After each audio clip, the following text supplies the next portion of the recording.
ሰላም ጤና ይስጥልን ውድ ጣና ሳተላይት ቲቪ አድማጭ ተመልካቾቻችን እንደምን ዋላችሁ እንደተሰነበታችሁ። ይህ ሳምንታዊው ከእሁድ እስከ እሁድ የፋኖ ተጋድሎዎች ሰብሰብ ተደርገው የግንባር መረጃዎቹ የሚቀርቡበት ፕሮግራማችን ነው። በዚህ ባሳለፍነው ሳምንት እስከ ዛሬው ዕለተ እሁድ ድረስ መስመራዊ ጦር መኮንኖችን ጨምሮ ከ384 በላይ ያገዛዙ የብልጽግና ሰራዊት ተወግደዋል። ከ75 በላይ ተማርከዋል። ከ10 በላይ የቡድን መሳሪያ፣ ከ160 በላይ የነፍስ ወከፍ መሳሪያ ለመቁጠር የማያስችል ተተኳሽ ተማርኳል። ከ60 በላይ ያገዛዙ ጦር ደግሞ በፈቃደኝነት ፋኖን ተቀላቅሏል። የብልጽግና አፈቀላጤዎችን ጨምሮ በመረጃ መረቡ ላይ ጥቃት በመፈጸም የፋኖ ኃይሎች አገዛዙን ማዳከማቸውን ያለምንም ረፍት ቀጥለዋል። አገዛዙ በበኩሉ በራሱ አጋዥ ሚኒሻዎች ላይ ጭምር የፋኖ አጋዥ ናችሁ በሚል እርምጃ በመውሰድ ደጋፊውንም ጭምር አዳክሟል። በአገዛዙ የጦር ኃይሎች መካከልም የእርስ በርስ ውጊያዎች ተካሂደዋል። የግዴታ ምርጫን ለማሳካት ያለ የሌላ አቅሙን እየተጠቀመበትና እንደተለመደው የሽንፈት በትሩን በንጹሃን ላይ ያሳረፈበት ሳምንትም ሆኖ አልፏል።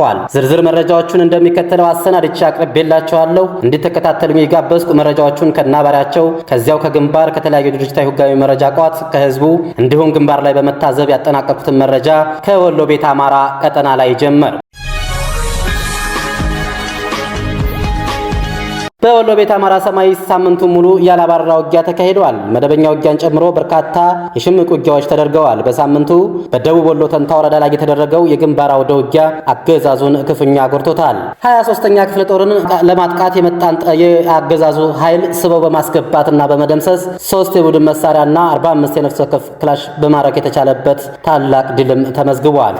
አፋብን ወሎ ቤት አማራ ሚኒሊክ ዕዝ 104ኛ ኮር 23ኛ ክፍለ ጦር ሚያዝያ 13 2018 ዓመተ በ3 መድፍ በ4 ዙ 23 ቢኤም 107 እና 82 ሞርታርን ጨምሮ በርካታ በእግረኛ ታጅቦ ከደላንታ ደሴ የመጣውን በተሬና በጉን አድርጎ ከጊምባ የመጣውን የጥላት ኃይል በሜጀር ጄኔራል ዘውዱ ሰጣርጌ አስተባባሪነት በተንታ ግንባር ወደ ደበቅ በአጅባር ግንባር እንዲሁም በበረበር ወደ ደበቅና ከመቅለላ ወረዳ ከማሻ ከተማ በባዙር አድርጎ ወደ ደበቅ በአጠቃላይ በ5 አቅጣጫ 23ኛ ክፍለ ጦር ላይ የማጥቃት ውጊያ ከፍቶ ከበዋለበት ትንቅንቅ ጄኔራሉ ሙትና ቁስለኛውን እንኳን ለማውጣት ፋታ ሳይሰጠው ወደ መጣበት እንዲፈረጠጥ አድርገውታል። በዚህ ውጊያ አገዛዙ በርካታ ሰብአዊና ቁሳዊ ኪሳራ ሲያስተናግድ 2 ብሬን፣ 1 ስናይፐር፣ 45 የነፍስ ወከፍ ክላሽ በተጨማሪም 1 ሬጅመንት ዘመቻ አመራርን ጨምሮ 21 ሰራዊቱ ተማርኳል ሲል የዙ ህዝብ ግንኙነት ባደረሰው መረጃ ላይ ተረጋግጧል። 1 ሻምበል ሰራዊቱም ሙሉ በሙሉ በጫካ ውስጥ ሙቶ መቅረቱን ከቦታው ማረጋገጥ ተችሏል። በሰሜኑ ቀጠና አፋብን ወሎ ቤት አማራ ሚኒሊክ ዕዝ 106ኛ ኮር 34ኛ ክፍለ ጦር በጋዞ ወረዳ የብልጽግናን ሰራዊት ዶጋመድ በማድረግ ድል አስመዝግበዋል።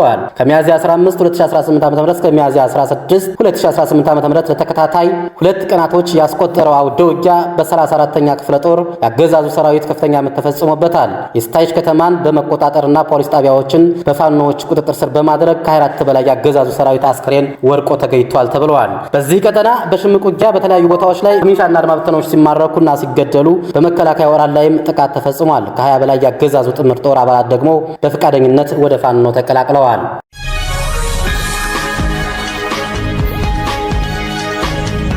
ወደ ጎንደር ቀጠና ስናመራ በሳምንቱ ውስጥ በጎንደር በስቦ ማስከዳት እስከ የግንባር አውደ ውጊያ ድረስ ተካሂዷል። የፋኖ አመራሮችን መስዋዕትነት ያስከፈለ ተጋድሎም ተደርጓል። አፋብን ጎንደር ጠቅላይ ግዛት በላይ ዕዝ 204ኛ አስቻው ደሴ ኮር የተሳካ የደፈጣ ኦፕሬሽን የፈጸመው በዚህ ሳምንት ነው።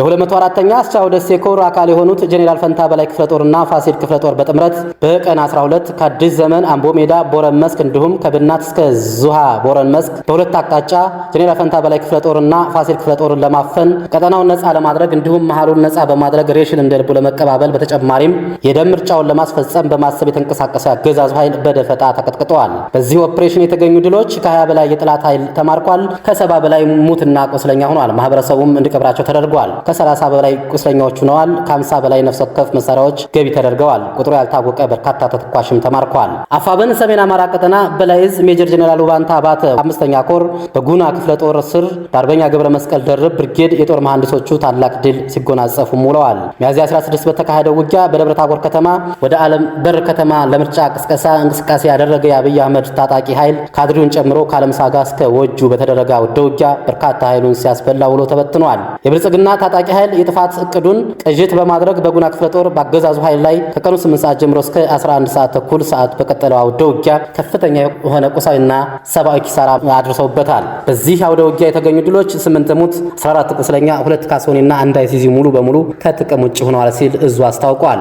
አፋብን ጎንደር ጠቅላይ ግዛት በላይ እዝ የቀድሞው ራስ አሞራው ውብነህም 3ኛ ኮር ያሁኑ 208ኛ ኮር ድብ ጠለምት ተከዜ ክፍለ ጦር በዛሪማ ከተማ አቅራቢያ ከአገዛዙ ሰራዊት ላይ ድል ያስመዘገበውም በዚሁ ሳምንት ነበር። ከዛሪማ በሳንት ሲንቀሳቀስ በነበረው የአገዛዙ ሰራዊት ላይ የታቀደ ጥቃት የሰነዘሩት የድብ ጠለምት ሬጅመንት 1 እና ሬጅመንት 2 በጥምረት በወሰዱት ቆራጥ የድምሰሳ ውጊያ 80 የአገዛዙ ኃይል የተወገደ 40 የተማረከ ነፍስ ወከፍ መሳሪያ 28 ሚኒሻ ፈርሶ እጅ የሰጠ 15 እጅ ሰጥቶ ቀድሞ የተማረከ ከ5 በላይ የቡድን መሳሪያና ቁጥሩ በርካታ በጥላት በድንጋጤ በአቅራቢያ በነበረ ጥልቅ ገደል ገብቷል ሲል የዙ የህዝብ ግንኙነት በግንባር መረጃው ላይ ገልጿል። በተጨማሪም በአገዛዙ የጥምር ጦር ተሽከርካሪዎች ላይ የደፈጣ ጥቃት ተፈጽሟል። በዚህ ቀጠና 2 ወሳኝ የፋኖ ክፍለ ጦር አመራሮች መስዋዕትነትን መክፈላቸውንም በዙ የግንባር መረጃ ላይ ተመላክቷል።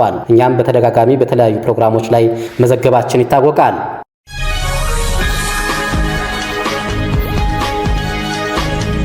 ወደ ሸዋ ስንመጣ በሸዋ ልዩ የከተማ ኦፕሬሽን ተጀምሯል። የአገዛዙ ወሳኝ የደህንነት ሰዎች የተባሉ የሚሊሻ አባላት ላይ እርምጃ እየተወሰደም ይገኛል። ይህ በእንዲህ እንዳለ ከሰም ኮር ቡልጋ ክፍለ ጦር ሚያዝያ 15 ቀን 2018 ሚጢ ወንዝ ላይ በአገዛዙ ኃይል ላይ እርምጃ ወስደዋል። የአገዛዙ ኃይል ሬሽን ከምንጃር ለመቀበል ከጠዋቱ 2 ሰዓት በመንቀሳቀሱ መረጃ የደረሳቸው የክፍለ ጦሩ ሻለቃዎች ቀድመው ቦታውን በመያዝ በአገዛዙ 2 ተሽከርካሪዎች ላይ የነበረን ሰራዊት ሙሉ በሙሉ አራግፈውታል።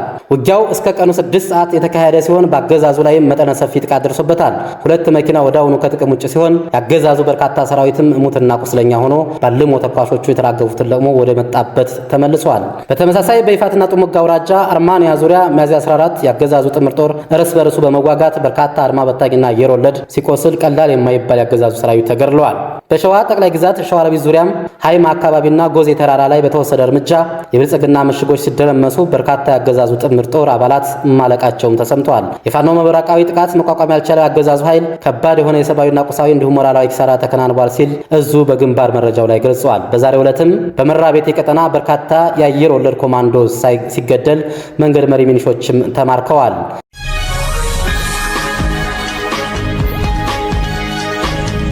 ጎጃም ላይ ደግሞ በጭስ አባይ ግንባር ፋኖ በወሰደው ብርቱ የጸረ ማጥቃት እርምጃ ከ80 በላይ ያገዛዙ ሰራዊት በመደምሰስ አንጸባራቂ ድል ተቀዳጅተዋል።